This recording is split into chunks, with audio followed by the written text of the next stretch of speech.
سیدنا عبداللہ بن عمرو بن عاص رضی اللہ عنہ سے روایت ہے کہ رسول اللہ صلی اللہ علیہ وسلم نے فرمایا 40 نیکیاں ہیں، ان میں سب سے بڑی نیکی یہ ہے کہ دودھ والی بکری کسی کو عاریتاً دے دی جائے۔ جو آدمی ثواب کی امید رکھتے ہوئے اور وعدے کی ہوئی چیز کی تصدیق کرتے ہوئے ان 40 میں سے ایک نیکی بھی سر انجام دے گا تو اللہ تعالیٰ اسے جنت میں داخل کر دے گا۔ حدیث نمبر 3598 مسند احمد۔ سیدنا ابو ہریرہ رضی اللہ عنہ سے مروی ہے کہ رسول اللہ صلی اللہ علیہ وسلم نے فرمایا، جو آدمی اپنے مال میں سے کسی چیز کا جوڑا اللہ تعالیٰ کی راہ میں خرچ کرتا ہے تو اسے جنت کے دروازوں سے آواز دی جائے گی۔ جنت کے کئی دروازے ہیں۔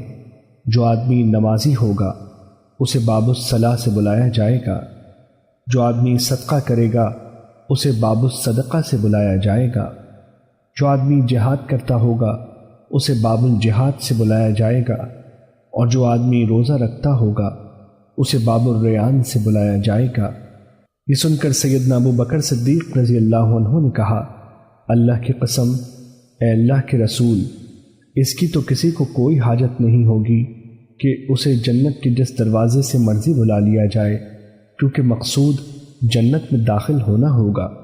لیکن میں یہ پوچھنا چاہتا ہوں کہ کیا کوئی ایسا شخص بھی ہوگا جس کو جنت کے تمام دروازوں سے بلایا جائے گا؟ اے اللہ کے رسول، آپ صلی اللہ علیہ وسلم نے فرمایا، جی ہاں، اور مجھے امید ہے کہ تم بھی انہی میں سے ہوگے۔ حدیث نمبر 3599 مسند احمد۔ سیدنا ابو ہریرہ رضی اللہ عنہ سے یہ بھی روایت ہے کہ رسول اللہ صلی اللہ علیہ وسلم نے فرمایا، جو آدمی کسی چیز کا جوڑا اللہ تعالیٰ کی راہ میں خرچ کرے گا اسے جنت کے دربان یوں آواز دیں گے، اے مسلمان، یہ دروازہ بہتر ہے، ادھر آ جاؤ۔ حدیث نمبر 3600 مسند احمد۔ ابو ہریرہ رضی اللہ عنہ سے روایت ہے کہ نبی کریم صلی اللہ علیہ وسلم نے فرمایا، 7 قسم کے افراد کو اللہ تعالیٰ اس دن اپنے سائے میں جگہ دے گا جس دن صرف اسی کا سایہ ہوگا۔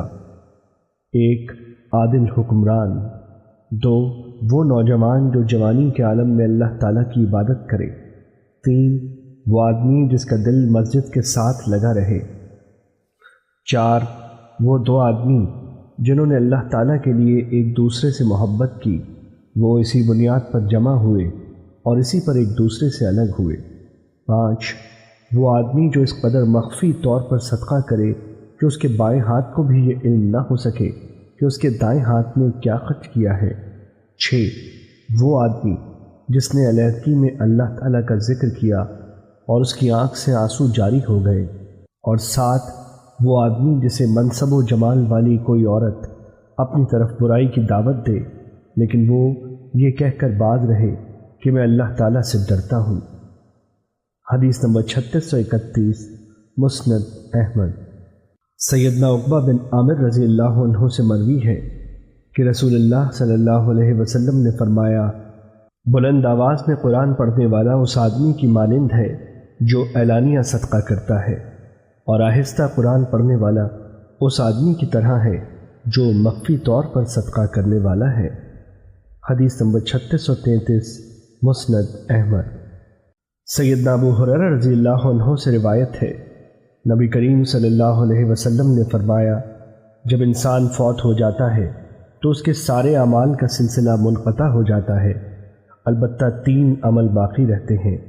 1 صدقہ جاریہ، 2 ایسا علم جس سے نفع اٹھایا جاتا ہے، اور 3 نیک اولاد جو اس کے لیے دعا کرے۔ حدیث نمبر 3634 مسند احمد۔